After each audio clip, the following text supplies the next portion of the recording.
Albert Einstein once said, everybody's a genius, but if you judge a fish by its ability to climb a tree, it will live its whole life believing that it is stupid. Ladies and gentlemen of the jury, today on trial we have modern day schooling. Glad you could come. Not only does he make fish climb trees, but also makes them climb down and do a 10-mile run. Tell me, school, are you proud of the things you've done?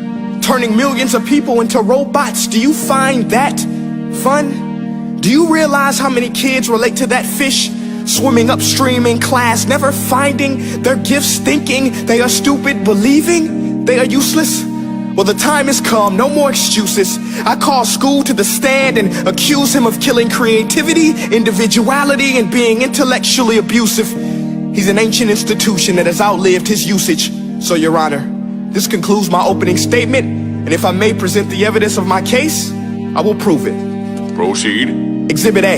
Here's a modern day phone. Recognize it? Here's a phone from 150 years ago. Big difference, right? Stay with me. Here's a car from today, and here's a car from 150 years ago. Big difference, right? Well, get this. Here's a classroom of today, and here's a class we used 150 years ago. Now, ain't that a shame? In literally more than a century, nothing has changed. Yet you claim to prepare students for the future? But with evidence like that, I must ask, do you prepare students for the future or the past? I did a background check on you and let the record show that you were made to train people to work in factories, which explains why you put students in straight rows, nice and neat, tell them sit still, raise your hand if you want to speak, give them a short break to eat, and for 8 hours a day, tell them what to think. Oh, and make them compete to get an A letter which determines product quality, hence grade A of meat. I get it. Back then, times were different. We all have a past. I myself am no Gandhi. But today, we don't need to make robot zombies. The world has progressed. And now we need people who think creatively, innovatively, critically, independently, with the ability to connect. See, every scientist will tell you that no two brains are the same. And every parent with 2 or more children will confirm that claim.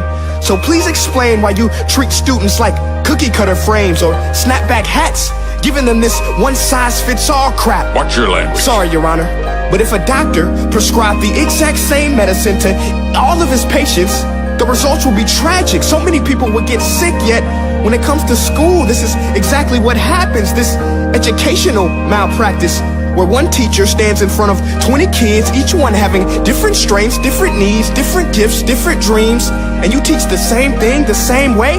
That's horrific. Ladies and gentlemen, the defendant should not be acquitted. This may be one of the worst criminal offenses ever to be committed. And let's mention the way you treat your employees. Objection. Overruled. I want to hear this. It's a shame. I mean, teachers have the most important job on the planet, yet they're underpaid? No wonder so many students are short-changed. Let's be honest, teachers should earn just as much as doctors, because a doctor can do heart surgery and save the life of a kid, but a great teacher can reach the heart of that kid and allow him to truly live. See, teachers are heroes that often get blamed, but they're not the problem. They work in a system without many options or rights. Curriculums are created by policymakers, most of which have never taught a day in their life. Just obsessed with standardized tests. They think bubbling in a multiple choice question will determine success. That's outlandish. In fact, these tests are too cruel to be used and should be abandoned, but don't take my word for it. Take Frederick J. Kelly, the man who invented standardized testing, who said, and I quote, "These tests are too cruel to be used and should be abandoned." Ladies and gentlemen of the jury, if we continue down this road, the results will be lethal. I don't have much faith in school, but I do have faith in people. And if we can customize healthcare, cars, and Facebook pages, then it is our duty to do the same for education, to upgrade it, change it, do away with school spirit, because that's useless. Unless we're working to bring the spirit out of each and every student, that should be our task.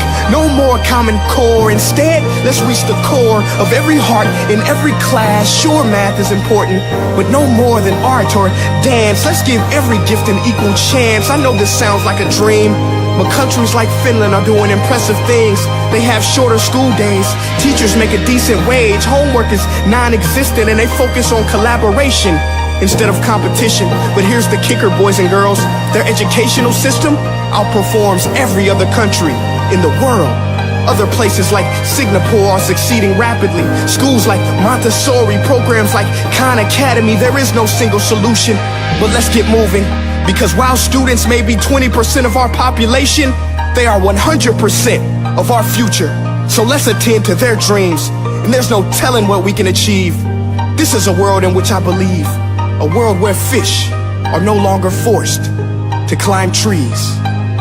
I'll rest my case.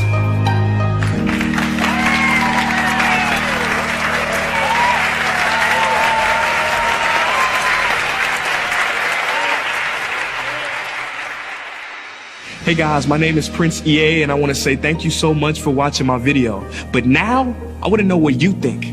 How can we together create a more efficient, effective, and just better future of learning? I want you to visit nestday.com/preorder the future and share your thoughts and ideas on the topic. Peace.